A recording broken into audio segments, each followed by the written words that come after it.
김구 암살범 안도희 처단 박기서 씨 별세, 정의봉의 그림자가 드리운 삶. 1996년 10월 23일 대한민국 사회를 뒤흔든 한 사건이 일어났습니다. 경기도 부천의 평범한 시내버스 기사였던 박기서 씨가 인천의 한 가정집을 찾아가 40cm 길이의 몽둥이로 안도희를 살해한 것입니다. 몽둥이에는 선명하게 정의봉이라는 글자가 새겨져 있었습니다. 범행 7시간 만에 경찰에 자수한 그는 백범 선생을 존경했기에 안도희를 죽였다. 어려운 일이었지만 당당하다고 생각한다고 담담히 밝혔습니다. 이 한마디는 47년 전의 비극, 그리고 그 비극을 둘러싼 해묵은 분노를 다시금 수면 위로 끌어올렸습니다. 김구 암살범 안도희를 처단한 박기서 씨의 삶은 한국 현대사에 가장 논란 많고 아픈 페이지와 깊이 얽혀 있었습니다. 47년 만에 응징 정의봉이 향한 곳. 전북 정읍에서 태어나 평범한 삶을 살던 박기서 씨. 그가 대한민국 전역을 충격에 빠뜨린 안도희 처단을 결심하게 된 배경에는 오랫동안 해결되지 않은 역사적 한이 자리하고 있었습니다. 1949년 6월 26일 서울 서대문 경교장에서 민족의 지도자 백범 김구 선생이 안도희의 총탄에 쓰러진 사건은 해방 공간의 가장 큰 비극으로 기록됩니다. 하지만 김구 선생을 암살한 안도희는 아이러니하게도 제대로 된 처벌을 받지 않았습니다. 종신형을 선고받았으나 육군형무소에서 감형되고 심지어 1951년 2월에는 석방되어 사면까지 받은 뒤 군에서 포병장교로 복귀하는 등 납득하기 어려운 과정을 거쳤습니다. 그는 민족의 염원을 꺾은 암살자로 낙인 찍혔음에도 불구하고 사회 곳곳에서 특혜를 누리며 살아왔다는 의혹을 받았습니다. 시간은 흘렀지만 안도희에 대한 대중의 분노와 김구 암살 사건의 진실 규명 요구는 식지 않았습니다. 47년의 세월이 흐른 1996년 박기서 씨는 역사의 심판을 대신하고자 직접 나선 것입니다. 그의 손에 들린 정의봉은 단순한 몽둥이가 아니라 정의가 실현되지 않은 역사에 대한 울분과 단죄의 의지를 담은 상징물이었습니다. 그의 자수와 담담한 고백은 한 개인의 분노를 넘어선 역사적 메시지를 던지는 듯했습니다. 안도희를 처단한 박기서 씨의 행위는 그를 곧바로 사법적 심판대 위에 세웠습니다. 법의 잣대 앞에서 살인은 그 어떤 이유로도 용납될 수 없는 중대한 범죄였습니다. 그는 1997년 11월 대법원 상고심에서 최종적으로 징역 3년형을 확정받으며 법적인 유죄를 선고받았습니다. 그의 행위는 분명 현행법상 살인이라는 범주에 속했습니다. 법정은 냉정하게 법률과 증거만을 따랐고 그 결과는 명확했습니다. 그러나 법정의 판결이 곧 대중의 심판과 일치하는 것은 아니었습니다. 박기서 씨의 처단 행위를 둘러싼 사회적 시선은 단순히 범죄라는 단 하나의 틀로 재단될 수 없을 만큼 복잡하고 미묘했습니다. 대중의 상당수는 그의 행위를 단순한 개인적 복수심이나 우발적인 살인으로 보지 않았습니다. 오히려 안도희라는 인물이 김구 암살 이후에도 제대로 된 법적 처벌을 받지 않고 심지어 특혜를 누리며 살아왔다는 정의롭지 못한 삶에 대한 깊은 분노와 좌절감이 사회 전반에 깔려 있었습니다. 이러한 배경 속에서 박기서 씨의 행위는 의로운 응징이라는 또 다른 이름으로 불리기도 했습니다. 그가 휘두른 정의봉은 단순히 한 사람의 생명을 앗아간 도구가 아니라 오랫동안 실현되지 못한 역사적 정의에 대한 대중의 갈증과 염원이 투영된 상징물이었습니다. 많은 이들은 박기서 씨를 살인자가 아닌 역사의 심판이 미치지 못한 곳에 스스로 나서서 정의를 실현하려 했던 의사로 칭송했습니다. 그의 행위는 법의 테두리를 벗어났지만 대중의 마음속에서는 정의의 저울이 그에게로 기울어지는 듯했습니다.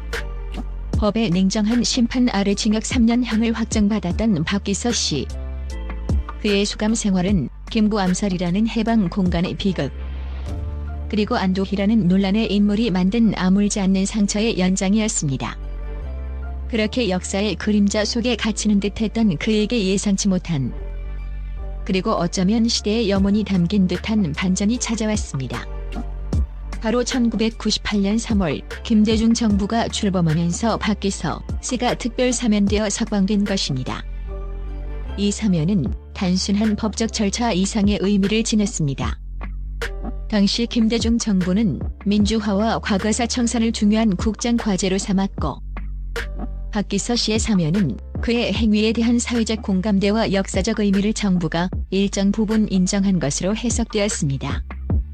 법적 처벌과는 별개로 안도희가 누렸던 부당한 삶과 김구 암살에 미진한 진실 규명에 대한 국민적 분노가 있었음을 간접적으로 시인한 상징적인 조치였습니다.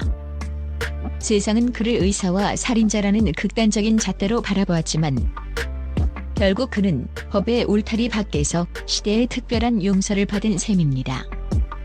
수감 생활을 마치고 세상 밖으로 나온 박기서 씨는 사람들의 뇌리에 강렬하게 박혔던 정의봉을 휘두른 남자라는 이미지와는 전혀 다른 행보를 택했습니다. 그는 영웅 대접을 자처하지 않았고 어떤 정치적 발언도 과시적인 행동도 하지 않았습니다. 대신 그는 다시금 평범한 시민의 삶으로 조용히 돌아갔습니다. 한때 그를 세상에 드러냈던 소신여객 시내버스 기사의 자리로 복귀했고, 2002년에는 개인 택시 면허를 취득한 후 부천에서 택시 기사로 일하며 묵묵히 생업에 종사했습니다. 정의봉이라는 이름을 자신의 손으로 새겨놓고 직접 피해 복수를 감행했던 한 인물이 그 모든 격동적인 순간을 뒤로하고 도시의 익명성 속에 녹아들어간 것입니다. 그의 평온하고도 꾸준한 삶은 마치 거친 폭풍우를 겪고 난 뒤 찾아온 고요한 바다와 같았습니다. 대중에게는 충격적인 사건의 주인공이었지만 그는 그 사건 이후 누구보다도 철저히 평범함이라는 무거운 선택을 짊어지고 살았습니다. 그의 삶은 법과 정의 그리고 개인의 양심 사이에서 고뇌했던 한 남자가 결국은 평범한 일상 속에서 자신만의 방식으로 속죄와 평화를 찾아가는 듯한 묵직한 여정의 연속이었습니다. 끝나지 않는 역사 논쟁 박기서 씨가 남긴 그림자. 박기서 씨의 삶은 백범 김구 암살 사건이라는 한국 현대사의 가장 아픈 비극과 때려야 뗄 수 없는 관계를 맺고 있었습니다. 그는 개인적인 분노를 넘어 역사의 미해결 과제를 스스로 응징하려 했던 인물이었습니다. 그의 죽음은 다시금 안도희 암살 사건, 그리고 김구 암살의 배후를 둘러싼 오랜 논쟁을 소환합니다. 안도희는 과연 단독범이었는가? 아니면 김창룡의 지령을 받은 조직적인 움직임의 일부였는가? 이 질문은 아직도 명확하게 해결되지 않은 채 한국사의 미스터리로 남아있습니다. 박기서 씨의 안도희 처단 행위는 한국 사회에 지울 수 없는 강렬한 질문을 던졌습니다. 법적인 잣대로는 명백한 살인이라는 중대한 범죄였지만 그를 바라보는 도덕적이고 역사적인 관점은 극도로 복잡하고 첨예하게 대립했습니다. 과연 그를 냉혹한 살인자로 단죄할 것인가? 아니면 오랜 기간 실현되지 못한 역사적 정의를 갈구했던 의로운 시민 혹은 의사로 평가할 것인가? 이 딜레마는 그의 삶을 통해 우리 사회에 다시 한번 아프게 각인되었습니다. 법의 이름 아래 생명을 해하는 행위는 그 어떤 동기나 명분으로도 정당화될 수 없습니다. 사적 복수가 허용될 경우 법치주의의 근간이 흔들린다는 점에서 박기서 씨에 대한 유죄 판결은 냉엄한 법의 원칙을 소화하는 데 필수적이었습니다. 그의 손에 들린 정의봉이 어떤 의미를 지녔든 법정은 오직 행위의 결과만을 엄정하게 심판했습니다.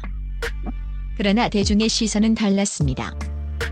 안도희는 단순한 암살자가 아니라 민족의 지도자를 암살했음에도 불구하고 제대로 된 법적 처벌을 받지 않고 오히려 특혜를 누리며 살아왔다는 역사적 부채를 안고 있는 인물이었습니다. 국가와 법이 그에게 합당한 정의를 실현하지 못했다는 집단적 좌절감 속에서 박기서 씨의 행위는 억눌렸던 민족적 울분과 분노가 폭발한 상징적인 사건으로 받아들여졌습니다. 그의 정의봉은 법의 심판이 미치지 못한 곳에 스스로 나서서 민족 정의를 구현하려 했던 한 개인이자 대중의 잠재된 염원을 대변하는 응징처럼 비쳤습니다. 대중의 상당수는 그의 행위를 불가피한 정의의 발현으로 해석하며 그에게 도덕적 면죄부를 부여하려는 움직임마저 보였습니다. 그의 삶은 법적 유죄에도 불구하고 대중적 공감대와 역사적 서사 속에서 의사라는 칭호가 뒤따랐던 한국 사회의 특수한 역사적 배경과 정의관을 극명하게 보여주는 사례가 되었습니다. 이제 박기서 씨는 80을 넘긴 나이로 생을 마감하며 역사의 뒤안길로 조용히 사라졌습니다. 한때 세상을 뒤흔들었던 그의 이름은 이제 비석에 새겨진 몇 글자로 남겠지만 그가 남긴 정의봉의 그림자는 여전히 한국 현대사를 살아가는 우리에게 무겁고도 근원적인 질문들을 던지고 있습니다. 그것은 단순히 한 개인의 과오나 영웅적인 행동을 넘어선 우리 사회의 깊은 곳에 자리한 정의와 역사의 본질에 대한 물음입니다. 그의 삶은 한 개인이 내린 선택의 무게가 역사적 흐름 속에서 어떤 의미와 파장을 가질 수 있는지를 생생하게 보여주는 강력한 사례로 기억될 것입니다. 법의 심판대 앞에서 살인자로 유죄를 선고받았음에도 불구하고 대중의 마음속 깊이 의로운 응징자로 각인된 그의 모습은 법적 정의와 민족적 정의가 때로 얼마나 다른 궤적을 그릴 수 있는지를 극명하게 드러냅니다. 정의가 실현되지 못했다는 대중의 깊은 분노와 좌절감이 어떻게 한 개인의 결단과 행동으로 폭발하여 역사의 방향을 뒤흔들 수는 없었을지라도 적어도 대중의 인식에 지울 수 없는 흔적을 남길 수 있었는지를 그는 온몸으로 증명했습니다. 정의봉의 그림자는 우리가 외면할 수 없는 세 가지 핵심적인 질문을 끊임없이 소환합니다. 첫째, 법은 모든 정의를 구현하는가? 라는 물음입니다. 법의 한계나 역사적 과오로 인해 정당한 처벌이 이루어지지 않았을 때 사회는 어떻게 그 공백을 채울 것인가? 둘째, 개인의 응징은 용납될 수 있는가? 에 대한 숙제입니다. 법치주의 사회에서 사적 복수는 결코 허용될 수 없지만 정의에 대한 갈증이 극에 달했을 때 개인이 감행한 행위를